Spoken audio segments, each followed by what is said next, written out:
Hello dear friends, आप सबका welcome है। This is our last topic for biology, जिसमें हमें बायोलॉजिकल इन्वेंशंस और उनके इन्वेंटर्स के बारे में पढ़ना है। तो इस टॉपिक को एक्चुअली मैं 2 लेक्चर्स में डिवाइड कर रहा हूँ। अबाउट 150 ऐसे इन्वेंशंस और डिस्कवरीज में बायोलॉजी की बताऊँगा जो आपके लिए बहुत इंपॉर्टेंट होंगी, और उसमें से भी सारी आपको याद नहीं रखनी है, नज़र मारनी है सबको, लेकिन जो आपको याद रखनी है वो मैं साथ साथ हाईलाइट किया करूँगा। तो मैं बताऊँगा इन सब में 150 में आपको कितने याद रखने हैं। अगर सारे याद रखेंगे वो दैट इज़ गुड, अगर कुछ ही रखने हैं इससे कम तो मैं बताऊँगा इंपॉर्टेंट जो पुराने एग्जाम्स में आए हैं या जिनके आने के चांसेस ज़्यादा हैं वो मैं आपको बताऊँगा। सबसे पहले आपको डिस्कवरी एंड इन्वेंशन के बारे में फ़र्क पता होनी चाहिए। ये सबको पता होगी लेकिन फिर भी मैं बताऊंगा डिस्कवरी और इन्वेंशन में क्या फ़र्क है। देखिए, अगर कोई सब्सटेंस है, कोई प्रोसेस है, कुछ भी है जो ऑलरेडी एग्जिस्टिंग है, एग्जिस्ट कर रही है, लेकिन हमें उसका पता नहीं है, फिर अगर कोई साइंटिस्ट आके इस सब्सटेंस या इस प्रोसेस को पहली बार बताता है कि हाँ भाई ये ऐसा है, ये ऐसा है, He is called the discoverer. He is called the discoverer. ये पहले से ही चल रही है, ये प्रोसेस या ये सब्सटेंस पहले से ही है। फॉर एग्जाम्पल, इंसुलिन का जीन है, हम कहेंगे कि हाँ भाई फलानी ने इंसुलिन का जीन डिस्कवर किया। हम ये नहीं कह सकते उसने इन्वेंट किया। इन्वेंशन क्या होगी कि अगर कुछ एग्जिस्ट नहीं कर रही है, पहले से ही एग्जिस्ट है ही नहीं, और फिर जाके एक साइंटिस्ट आता है, वो इस सब्सटेंस को बनाता है, सब्सटेंस या हम ऑब्जेक्ट कह सकते हैं, या एक प्रोसेस तैयार करता है। जैसे हम कहेंगे ओपन हार्ट सर्जरी, हम ये नहीं कह सकते व्हाट वाज डिस्कवर्ड, वो पहले से नहीं कर रहे थे, हम कहेंगे was invented by, that means वो इन्वेंट की गई, सबसे पहले किसी ने बनाई, पहले किसी ने वो प्रोसेस दे दी। या कोई सब्सटेंस बनाता है, हम कहेंगे aeroplane was not discovered, it was invented. समझ आ रहा है? क्योंकि ये पहले से नहीं था, ये किसी ने बनाया। बस इतना याद रखना है, ज़्यादा नहीं। वैसे इसमें क्वेश्चन वैसे नहीं आएगा, आपको सीधे इसमें से आएंगे। मैंने पहले ही यहाँ पे लिखे इंपॉर्टेंट जो आपके लिए। देखिए, टू द पॉइंट जाना है हमें। सबसे पहले एस्पायरिन की बात करते हैं। एक दवाई है, तो ये जनरली पेन किलर एक्ट करता है। ये सबसे पहले फेलिक्स हॉफमैन ने डिस्कवर किया है। देखिए, मैं जो हाईलाइट करूं रेड से, याद रखिएगा, वो इंपॉर्टेंट है। चलो ये भी इंपॉर्टेंट है, या टिक मार देता हूं मैं, this is important. ATP Karl Lohmann, कम चांसेस है आने के, ठीक है। एब्सिसिक एसिड एफटी एडिकॉट, इसके भी कम चांसेस है। Cell was discovered by Robert Hooke, इसके चांसेस बहुत है, ठीक है। Nucleus was discovered by Robert Brown, इसके चांसेस बहुत हैं। हो सकता है ये भी याद रखिएगा, ये भी इंपॉर्टेंट लिटिल बिट है। एटीपी बाय कार्ल लोहमैन, समझ आ रहा है। Chromosomes was discovered by Fleming option होगी वहां पे, ये भी इंपॉर्टेंट है। डीएनए, अब देखिए, अब मैं डिस्कवर इन्वेंट नहीं कहूंगा, अब मैं सीधे डिस्कवर कहूंगा हर बात पे, लेकिन आपको समझ आ गया कि डिस्कवर एंड इन्वेंशन, इन्वेंट करने में फ़र्क क्या है, ठीक है। अब बताने में मैं डिस्कवरी बोलूं तो कोई टेंशन नहीं लेना। DNA was first of all discovered by Friedrich Miescher. DNA structure, देखिए ये इंपॉर्टेंट है। DNA structure Crick and Watson and Crick होगी वहां पे ऑप्शन, डीएनए का स्ट्रक्चर। लेकिन डीएनए के काफी सारे स्ट्रक्चर्स हैं, जेड डीएनए है, डबल हेलिकल डीएनए है, और भी हैं, पॉजिटिव सेंस वगैरह। ये डबल हेलिकल जो डीएनए है, जो ऐसे हम देखते हैं डीएनए का स्ट्रक्चर बनाते हैं, पढ़ाना नहीं है लेकिन बता देता हूँ, ऐसे double helical structure, this was first of all given by Francis Crick and James Watson. वहां पे ऑप्शन होगी वाटसन एंड क्रिक, ये टिक मारना बहुत इंपॉर्टेंट है। माइटोकॉन्ड्रिया, ये भी इंपॉर्टेंट है। एल्बर्ट वॉन कॉलिकर, वहां पे सीधे दिया होगा कॉलिकर, एल्बर्ट वॉन कॉलिकर, वहां पे सीधे क्या दिया होगा, कॉलिकर। Okay, let's move to the next. यहां पे सेल थ्योरी सबसे पहले किसने दी है, एक मिनट। सेल थ्योरी में क्या याद रखना है आपको, कि आपको पता है कि सेल जो है, cell is the structural and functional unit of life, है ना, ये हम बोलते हैं cell.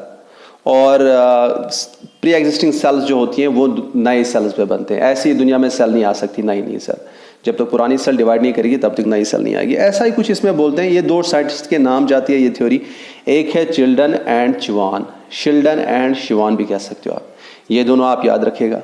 Next is automated DNA sequencer. देखिए ये एक ऐसी मशीन है जिसमें हम डीएनए की सीक्वेंस मालूम करते हैं। डीएनए पे क्या होता है, देखिए अगर हम देखेंगे ये हमारी सेल है, सेल के अंदर न्यूक्लियस है, न्यूक्लियस के अंदर क्रोमोसोम्स होते हैं और क्रोमोसोम बाहर निकालेंगे, इस क्रोमोसोम में दो चीज़ें होती हैं। एक तो इसमें डीएनए होता है जो कि हिस्टोन प्रोटीन्स के आसपास बाउंड होता है, ये रहे रेड से हिस्टोन प्रोटीन्स। ये जो डीएनए होता है, डीएनए पे इंफॉर्मेशन होती है, डीएनए पे इंफॉर्मेशन होती है और इस पे जो इंफॉर्मेशन होती है that is in the form of a code which is called genetic code. इस पे छोटे छोटे टुकड़ों में इंफॉर्मेशन होती है, उनको हम कहते हैं जीन्स। ये हो गया एक जीन, दूसरा जीन, तीसरा जीन, ऐसी इंफॉर्मेशन होती है। लेकिन ये जीन्स में अगर हम ये जीन को देखेंगे, इस पे इंफॉर्मेशन कैसी होगी, ऐसे हो सकती है। फॉर एग्जाम्पल AUGUTG, ये ऐसे इस पे कोड्स होते हैं, ये लिखे नहीं होते हैं, हमने लिखे हैं ऐसे, ठीक है। ये कोड्स होते हैं, इनको हम कहते हैं जेनेटिक कोड। और जेनेटिक कोड ये जो जीन्स पे होता है, इन्हीं जीन्स का जब एक्सप्रेशन होता है, इससे प्रोटीन बनता है पहले, इस जीन से प्रोटीन बनेगा और प्रोटीन से फिर हमारे जिस्म के कैरेक्टर्स कंट्रोल होते हैं। जैसे हमारे हेयर कलर को कंट्रोल करेगा, हमारे आई कलर को कंट्रोल करेगा, ऐसे ऐसे हमारी बॉडी में जितने भी फंक्शंस और प्रॉपर्टीज हैं वो जीन से कंट्रोल होती है।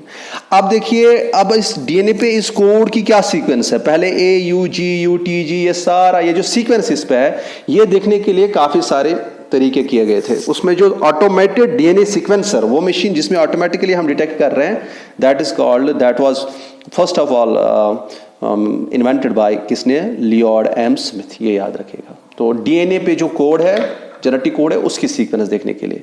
एंथ्रैक्स वैक्सीन, लुइस पास्चर, ये देखिए सेल थ्योरी भी इंपॉर्टेंट है, ऑटोमेटेड डीएनए सीक्वेंसर भी इंपॉर्टेंट है। एंथ्रैक्स ये बहुत इंपॉर्टेंट है, very good. Anti pregnancy pills, जो हम कंट्रासेप्शन करते हैं, है ना, बच्चा नहीं चाहते हैं कोई कपल, तो वो क्या, वो दवाइयाँ खाते हैं, वो पिल्स खाते हैं, माला डिमाला एम वगैरह वगैरह, है ना। वो जो एंटी प्रेगनेंसी पिल्स, जिनको हम कंट्रासेप्टिव पिल्स भी कहते हैं, कंट्रासेप्टिव पिल्स, ये किसने बनाई, ये किसने, पिनकस ने सबसे पहले तैयार की थी, ठीक है। ये ज्यादा इंपॉर्टेंट नहीं है। अब एनेस्थीसिया, ये भी इंपॉर्टेंट है। एनेस्थीसिया आपको पता है, सर्जरी वगैरह करते हैं तो उससे पहले हम देते हैं एनेस्थीसिया, ठीक है ना, वो सबको पता है। तो this has been attributed to William T G Morton, ये भी इंपॉर्टेंट है, ये भी याद रखेगा। इसके बाद डीएनए फिंगरप्रिंटिंग। देखिए हमारे जो डीएनए होता है, जेनेटिक मटेरियल जो डीएनए होता है, ये अबाउट 99% हम में मिलता है, हर ह्यूमन बीइंग में मिलता है। इसमें जो 1% की डिफरेंस होती है वो हम यूज़ करते हैं किसके लिए, पैटर्निटी टेस्टिंग के लिए। हाँ भाई ये बेटा है, ये इसका फादर कौन है, वो जानने के लिए, या क्रिमिनल इन्वेस्टिगेशन के लिए। कहीं पे कुछ फॉर एग्जांपल कहीं पे डेथ की गई, कहीं पे मर्डर हो गया, वहाँ पे जो मर्डरर है उसकी बॉडी का हमें सपोज हेयर मिला या कोई भी उसकी बॉडी का फ्रेगमेंट मिला, अगर हम वो यूज़ करेंगे, उसमें सेल से जीन्स निकालेंगे, डीएनए निकालेंगे, फिर उसको चेक करेंगे, फिर उसमें देखेंगे कि हाँ भाई इसमें जो ये डिफरेंट पोर्शन है 1%, ये इसमें सीक्वेंस क्या है। इसी तरह से हम क्या करेंगे, इसी तरह से हम जो जिसकी डेथ हो गई है, जो सस्पेक्ट्स होते हैं हमारे जेल में, जिनके बारे में हमें देखना है कि उनमें से कौन सा है, तो उनके साथ मैचिंग करेंगे। उसके बाद हमें पता चल सकता है कि असली क्रिमिनल कौन है, उनमें जो भी ऑलरेडी हमारे पास प्रेजेंट होंगे, जिन पे सस्पेक्शन है हमें। तो ये सिखाना नहीं है, बस इतना याद रखिए, ये हमारे जिस तरह हमारे उंगलियों पे प्रिंट होता है, इसी तरह से हमारे डीएनए में प्रिंट होता है, जिसे हम डीएनए फिंगरप्रिंट कहते हैं। और उसी को यूज़ करना, उसी को पढ़ना, उस डीएनए की प्रिंट को, that is called DNA fingerprinting for paternity testing और फॉर क्रिमिनल इन्वेस्टिगेशन। ये सबसे पहले सर एलेक्स जेफरीज ने हमें दिया है, तो ये भी इंपॉर्टेंट है।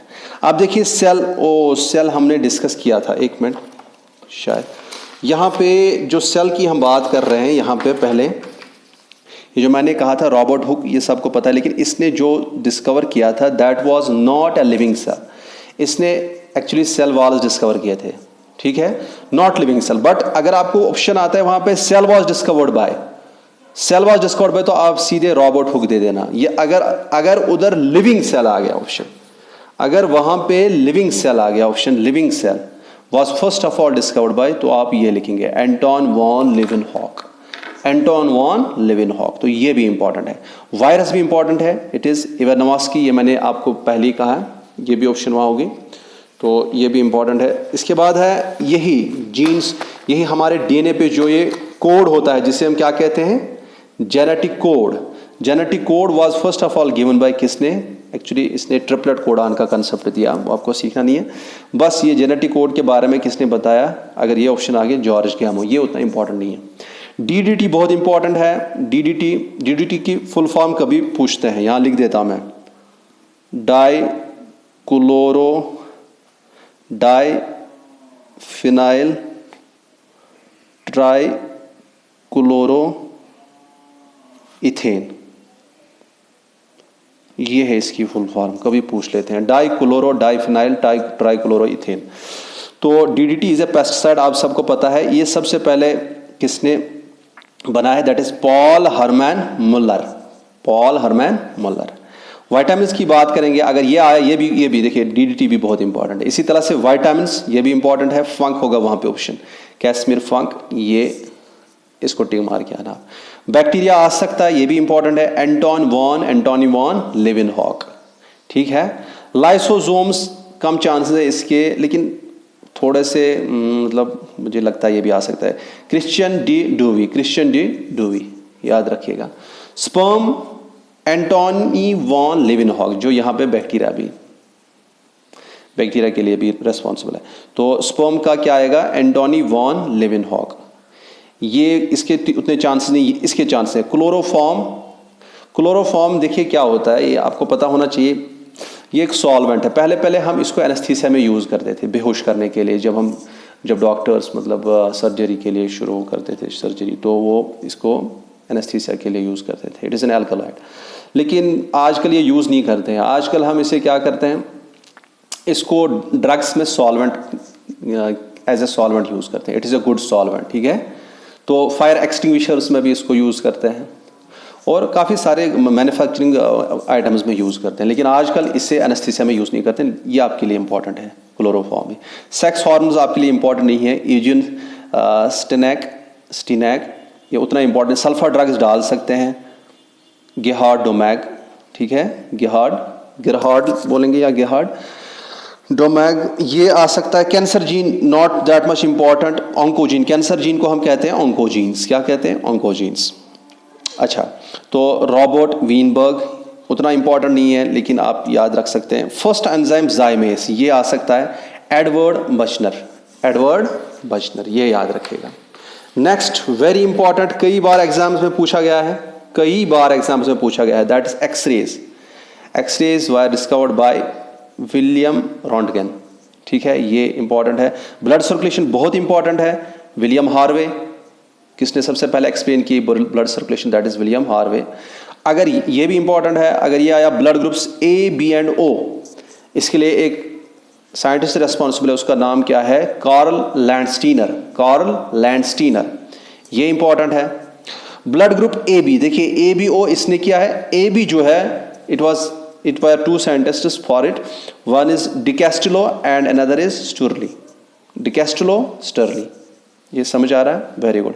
और आपको पता है RH पॉजिटिव एंड नेगेटिव, जिसमें हम ए पॉजिटिव बी पॉजिटिव ऐसा कहते हैं ना, बी नेगेटिव ए नेगेटिव, वो जो होता है उसके लिए भी RH फैक्टर के लिए भी जो भी रेस्पॉन्सिबल है, जिसने इसकी खोज की थी, that is Karl Landsteiner. ABO and RH factor, लेकिन AB डिकैस्टिलो एंड स्टर्ली ऐसा डालते हैं कभी। अगर वहां पे सीधे ब्लड ग्रुप आ गया, ABO वगैरह कुछ नहीं था, तो आप सीधे कार्ल लैंडस्टीनर देना। अगर वहां पे स्पेसिफाई नहीं किया गया था कौन सा, लेकिन आप सीधे फिर उस वक्त क्या लिखेंगे, कार्ल लैंडस्टीनर। कीमोथेरेपी, देखिए कैंसर पेशेंट होते हैं, उनको हम फिर ब्लड के थ्रू ड्रग्स देते हैं, हाई मतलब डोज के ड्रग्स देते हैं ब्लड के थ्रू, कभी कभी सीधे इनको हार्ट में डालते हैं ड्रग्स को। तो ये जो होते हैं उनको हम कहते हैं दैट इज कॉल्ड कीमोथेरेपी, उससे कैंसर सेल्स जो होती हैं उनकी डिस्ट्रक्शन हो जाती है। पॉल, ये वाला उतना इंपॉर्टेंट नहीं है, पॉल एहरलिच, इसके आने के चांसेस कम है। ये ब्लड ग्रुप इन जनरल आएगा आपके एग्जाम में, ये आएगा ब्लड ग्रुप, ये किसने दिया है, या वहाँ हो सकता है ABO, तो ये वाला इंपॉर्टेंट है। आप ये ब्लड ग्रुप्स के रिलेटेड ये याद कर रख देना, जहन में रख देना। क्रोमेटोग्राफी, क्रोमेटोग्राफी ये जो है ये एक ऐसा टेक्निक है जिसको हम किस लिए यूज़ करते हैं, सेपरेट करना कंटेंट्स ऑफ ए मिक्सचर, ठीक है। तो इसको सबसे पहले किसने ये टेक्निक दिया है, that is Michael sweet. Michael sweet, MIKHAI, Michelle कह सकते हैं, माइकल नहीं, मिखेल स्वीट। इसके बाद क्लोरोप्लास्ट आपको पता है फोटोसिंथेसिस के लिए रिस्पॉन्सिबल है। ये जो सबसे पहले इसकी खोज की थी that is Andreas Schimper. Andreas Schimper, एक बार ये वर्ड जुबान पे लाना, फिर याद हो जाएगा, एक दो रिवीजन कर लेना इसके। तो ये भी उतना इंपॉर्टेंट नहीं है, ये भी उतना इंपॉर्टेंट नहीं है, वैसे ये वाला इंपॉर्टेंट है, क्लोरोप्लास्ट आ सकता है। Simple microscope, Anton von Leeuwenhoek. देखो कितनी बार हम एंटोन वॉन लिवेनहॉक की बात करते हैं, बार बार इसकी बात आ रही है, तो ये कुछ हद तक इंपॉर्टेंट है। या कंपाउंड माइक्रोस्कोप, हैंस जैनसन, ये भी याद रखेंगे आप। Evolution of man, not important, it was given bye leaky, LSB leaky. इसके बाद है वेरी इंपॉर्टेंट, ये भी बहुत इंपॉर्टेंट है, कई बार एग्जाम में आया है, that is called ECG, electrocardiograph. आपके जहन में ये क्वेश्चन आता होगा मुझे लगता है, इलेक्ट्रोकार्डियोग्राफ, इलेक्ट्रोकार्डियोग्राफी, इलेक्ट्रोकार्डियोग्राम, और आपको ये पता होना चाहिए, कभी कभी ECG नहीं लिखा होगा, EKG लिखा होगा। ये चीजें क्लियर करो। इलेक्ट्रोकार्डियोग्राफ इंस्ट्रूमेंट है जिसके जरिए हम हार्ट की एक्टिविटी मेजर करते हैं, दिस इज द इंस्ट्रूमेंट, ठीक है। And the process is called electrocardiography. उसके बाद जो हमारे पास रिकॉर्डिंग होती है, रिकॉर्डिंग जो हमारे पास रहती है, दैट इज कॉल्ड इलेक्ट्रोकार्डियोग्राम, जो कि एक पेज पे होती है, उस पेज पे ऐसे दिखाया होता है वो, दैट इज इलेक्ट्रोकार्डियोग्राम। अब इलेक्ट्रोकार्डियोग्राफ ये जो है, इसके लिए कौन रेस्पॉन्सिबल है, that is called William Einthoven, Einthoven VEN, ठीक है, विलियम इंथोवेन। ECG किसने इन्वेंट किया है, दैट इज विलियम इंथोवेन।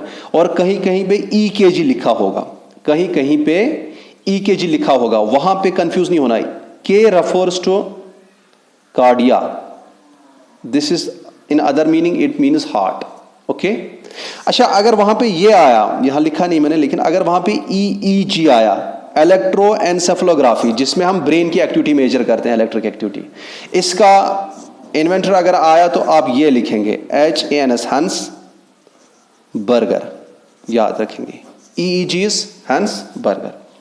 छोड़िए ये इतना, लेकिन ये भी बहुत इंपॉर्टेंट है, ECG बहुत बार आया है, ये याद रखेंगे आप। एंडोप्लाज्मिक रेटिकुलम, इसका है कीथ पॉटर एंड थॉम्सन, उतना इंपॉर्टेंट नहीं है। गोल्गी बॉडीज, कैमिलो गोल्गी, ठीक है, ये भी उतना इंपॉर्टेंट है। हार्मोन बहुत इंपॉर्टेंट है, हार्मोन की बात करेंगे, this is Starling and Bayliss, ये याद रखेंगे। ये एक हार्मोन सेक्रीटिन, हमारे अंदर एक सेक्रीटिन हार्मोन है, हमारे गट में ये प्रोड्यूस होता है, ठीक है, एलिमेंट्री कैनाल में या डाइजेस्टिव सिस्टम में। उसकी सबसे पहला हार्मोन वही डिस्कवर किया गया था, सेक्रीटिन हार्मोन, और इसकी खोज किसने की थी, that is Starling and Bayliss, ये भी इंपॉर्टेंट है। इंसुलिन बहुत बार पूछा गया है, इसको बहुत ज्यादा इंपॉर्टेंस है। Insulin is Frederick G. Banting, Frederick G. Banting, याद रखेंगे, फ्रेडरिक G. बेंटिंग। माइटोसिस कुछ हद तक इंपॉर्टेंट है, Walther Flemming. Meiosis Oscar Hertwig, Oscar Hertwig, ये भी कुछ हद तक इंपॉर्टेंट है। स्टेथोस्कोप बहुत बहुत इंपॉर्टेंट है, रिनी लिनेक, रिनी लिनेक। एक बात बोलूं मैं आपको, ये स्टेथोस्कोप में हम वो जो मेटल यूज करते हैं, अंदर जो रेज होता है जिसकी रीडिंग हम देखते हैं, दैट इज मरकरी, है ना। क्यों यूज करते हैं वो, हम वाटर क्यों नहीं यूज कर सकते हैं, ये आपके लिए क्वेश्चन है, ठीक है, ये मैं देखना चाहता हूं।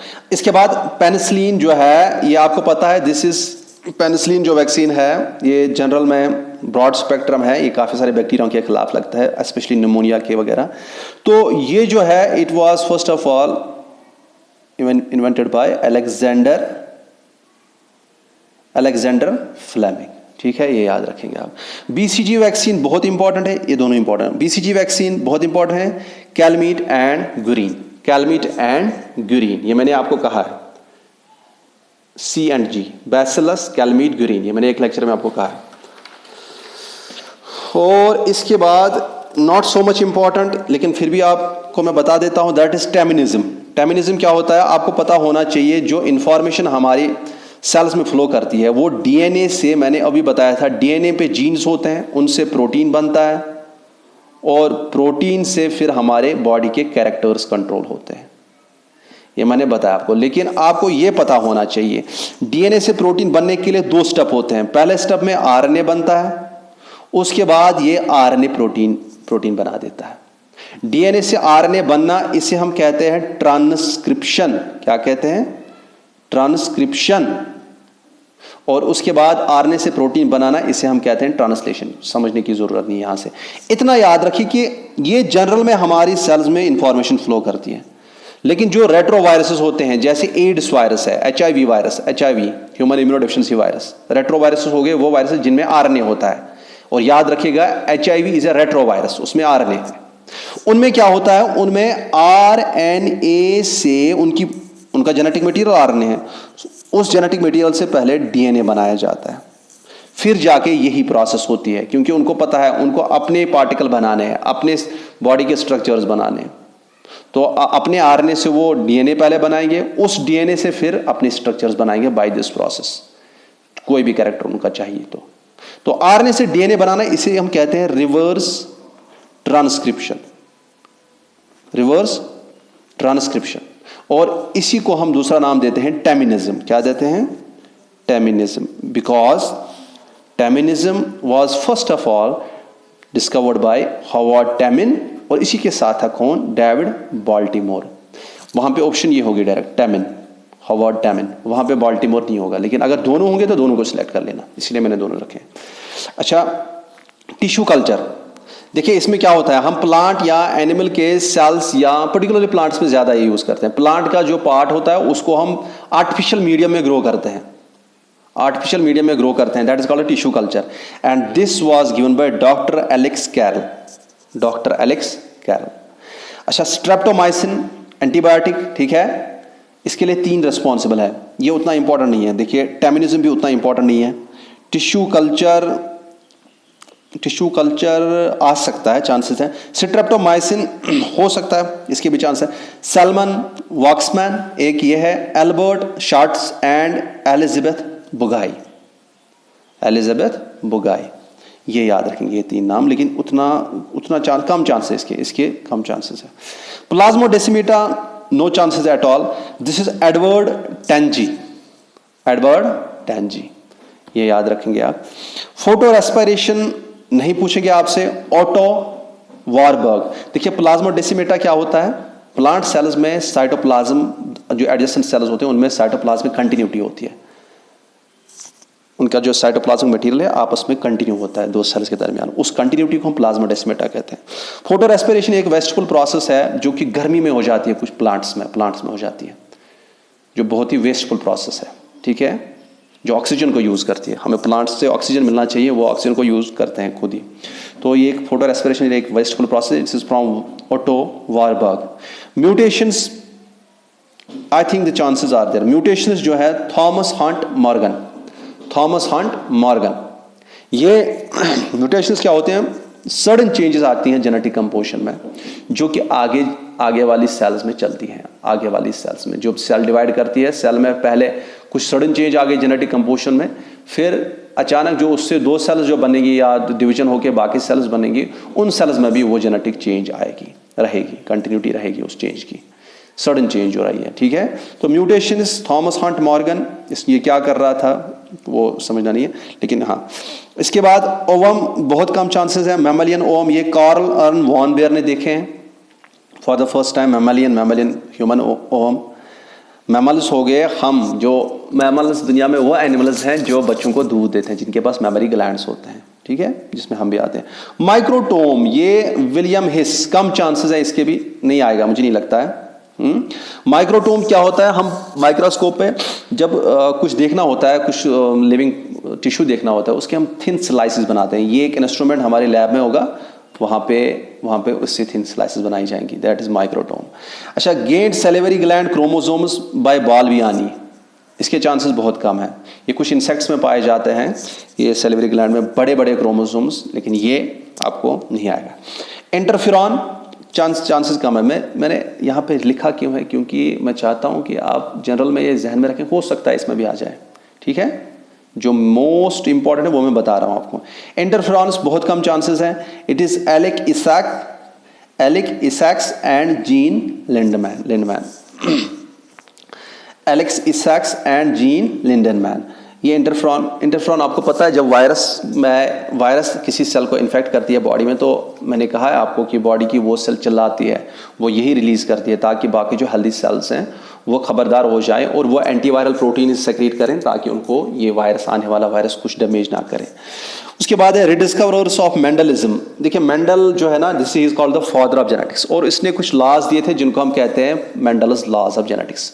लेकिन जिस वक्त अपनी ज़िंदगी में इसने दिए थे, वो इसको उस वक्त डार्विन की थ्योरी बड़ी चल रही थी, तो उस वजह से इसके जो लॉज है वो नेगलेक्ट किए गए और किसी ने इस पर ध्यान नहीं दिया, किसी भी साइंटिस्ट ने। लेकिन आगे जाके 3 scientist, Hugo de Vries, Karl Correns and Erich von Tschermak Seysenegg या एरिश वॉन शिरमैक, ये 3 साइंटिस्ट क्या करते हैं? ये इंडिपेंडेंटली इसी तरह से काम करते हैं, और ये गार्डन पी पे काम करता था, ये भी इसी तरह से काम करते हैं, और उसके बाद क्या कर रहे हैं, ये भी उसी नतीजे पे पहुंचते हैं जिस नतीजे पे ऑलरेडी बहुत पहले ये पहुंचा था मेंडल। तो मेंडल्स के लॉज को हम मेंडलिज्म भी कहते हैं। तो इन्होंने फिर, इसका मतलब है, वापस इसके लॉज को रिडिस्कवर किया, क्योंकि ये भी उसी नतीजे पे पहुंचे। ह्यूगो ड्यूवेरिस, कार्ल कोरन्स, एरिश वॉन शिरमैक नहीं आएगा आपको, ये चांसेस कम है, ठीक है, फिर भी मैंने लिखा है। इसके बाद नेक्स्ट है G0 फेज। देखिए सेल जब डिवाइड करती है, सेल में पहले इंटरफेस होता है, 2 फेज होते हैं सेल, कोई भी सेल डिवाइड करने से। फिर उसके बाद होता है डिवाइडिंग फेज, जिसे हम M फेज भी कहते हैं। इंटरफेस में 3 स्टेप्स होते हैं। पहला होता है G1 फेज, फिर होता है S फेज, फिर होता है G2 फेज। G1 फेज में ही एक फेज आता है जिसे हम कहते हैं G0 फेज। जो सेल इस फेज में चली गई, यहाँ पे जो सेल इस फेज में चली गई वो फिर डिवाइड नहीं करती, जैसे हमारी नर्व सेल्स और मसल सेल्स होती हैं, तो वो परमानेंटली G0 फेज में रहती हैं। ये G0 फेज की खोज लजथा नहीं किया था, लेकिन आएगा नहीं आपको, मुझे नहीं लगता। Double fertilisation, little there are chances. Navashin, ये प्लांट्स में होती है डबल फर्टिलाइजेशन। इसमें क्या होता है, उसमें 2 चीजें बननी होती है, एक एम्ब्रियो बनता है, दूसरा एम्ब्रियो के लिए नरिशमेंट देने के लिए क्या होता है, एंडोस्पर्म बनता है। पढ़ना नहीं है, लेकिन हाँ डबल फर्टिलाइजेशन प्लांट्स में होती है और ये नवास्चिन में दिया है, चांसेस है। साइट्रिक एसिड साइकिल चांसेस है, इसे हम क्रेब्स साइकिल भी कहते हैं, या TCA साइकिल भी कहते हैं। This is called try carboxylic acid cycle. ये हैंस क्रेब्स ने दिया, क्रेब्स नाम ही है, ठीक है, Krebs cycle, TCA cycle, citric acid cycle, ये हैंस क्रेब्स ने दिया है इसके बारे में। अब साइक्लोसिस क्या होता है? देखिए जो हमारी सेल होती है, ये अगर सेल है, सेल के अंदर साइटोप्लाज्म है, ये कंटिन्यूसली मूव करता रहता है। Movement of cytoplasm occurs in a specific fashion and that is called cyclosis. ये सबसे पहले एमिड ने दिया है। देखिए ये वाला इंपॉर्टेंट है, ये वाला उतना इंपॉर्टेंट नहीं है, साइक्लोसिस इंपॉर्टेंट नहीं है। क्लोरोफिल का स्ट्रक्चर कम उतना इंपॉर्टेंट नहीं है। Willis Tarter and Fisher, 2 scientist, Willis Tarter and Fisher. Embryo culture जो होता है, इसमें क्या जायगोट या सीड्स को कल्चर किया जाता है आर्टिफिशियल मीडियम में, ठीक है। एनिमल्स में पर्टिकुलरली हम में ये जो एम्ब्रियो का कल्चर होता है उसे हम कहते हैं इन विट्रो फर्टिलाइजेशन। क्या कहते हैं? IVF। ये अलग चीज़ है। ये एम्ब्रियो कल्चर जो पर्टिकुलरली प्लांट्स में हम कहते हैं, इस वक्त यहाँ पे मेरा मकसद है प्लांट्स में, that was given by Laibach, LAIBACH, Laibach. अब ये इसके भी चांसेस ज़्यादा नहीं है। अब एक्स्ट्रा एम्ब्रियोनिक मेम्ब्रेन्स, जो हमारे अंदर एम्ब्रियो बनता है, सपोज ये एम्ब्रियो बन गया माँ के पेट के अंदर, इसके ऊपर कुछ मेम्ब्रेन्स होते हैं जो इसे प्रोटेक्ट करते हैं, उनको हम कहते हैं एक्स्ट्रा एम्ब्रियोनिक मेम्ब्रेन्स। ये वॉन बियर ने दिया है, not that much important. Living cell, मैंने जो पहले कहा था सेल, हमने तो एक बार डिस्कस किया, सेल जो कि रॉबर्ट हुक के बारे में हम पहले कर रहे थे बात, that was not living cell. Living cell सबसे पहले एंटोनी वॉन लेवेनहॉक ने। सेंट्रियोल्स जो एनिमल सेल होती है उसको डिवाइड करने के लिए स्पेशल स्ट्रक्चर्स होते हैं, एपियर। ये देखिए, ये एनिमल सेल है, ये न्यूक्लियर मटेरियल है, यहाँ पे क्रोमोसोम्स वगैरह हैं, ये इसके आसपास न्यूक्लियस है। यहाँ पे इसमें अंदर से सिलेंड्रिकल एपियर ऑफ स्ट्रक्चर्स बनते हैं और रहते हैं। जब ये सेल डिवीजन होती है तो सेल डिवाइड होती है, तो उस वक्त इनका मकसद होता है कि हाँ भाई हम इस सेल को डिवाइड कराएं। ये जो यहाँ पे एक स्ट्रक्चर बनता है, आपने शायद सुना होगा 9th 10th में, जिसे हम कहते हैं स्पिंडल। स्पिंडल इन्हीं सेंट्रियोल्स के साथ अटैच्ड रहता है। और आपको मैं बता दूं कि सेंट्रियोल सबसे पहले किसने डिस्कवर किए थे? बेनेडिन या बैंडन कहते हैं आप, Beneden. Blood capillaries, last one today, that is Marcello Malpighi. Last one today, this is Marcello Malpighi. तो सेंट्रियोल्स, हाँ ये भी आ सकता है, सेंट्रियोल्स भी एंड ब्लड कैपिलरीज भी। जो मैंने इंपॉर्टेंट कहे उन पे ज़्यादा ध्यान दीजिएगा आप। Thank you so much. Next lecture में हम ये फिनिश करेंगे और उसके बाद आपके वो जो एनिमल न्यूट्रिशन है उसका समअप मैं दे दूंगा, जिसमें मैं एनिमल डिजीज़ को डिस्कस करूंगा और वाइटामिन्स का रोल थोड़ा सा उसमें मैं ऐड करूंगा, कुछ जो इंपॉर्टेंट पॉइंट्स होंगे ह्यूमंस में। और उसके अलावा आपको मैं वो हेटेरोट्रॉफिक न्यूट्रिशन इन प्लांट्स के बारे में कुछ बताऊंगा, कुछ बातें बताऊंगा, और मिनरल न्यूट्रिशन इन प्लांट्स के बारे में बताऊंगा। वो एक लेक्चर आएगा। और उसके बाद अगर कुछ और भी रहता है मैं देखूंगा, मुझे कुछ मिलेगा, लगेगा कि ये इंपॉर्टेंट, तो मैं बताया करूंगा। और हो सकता है मैं आपको कुछ एक्स्ट्रा नोट्स भी दे दूं आगे, कुछ ऐसे पॉइंट्स जॉट डाउन जो कि मुझे लगेगा कि मेरे लेक्चर्स में वो पॉइंट्स मैंने नहीं बताए लेकिन आपके एग्जाम में आ सकते हैं, तो उनको मैं दे दूंगा। So be happy. Thank you so much.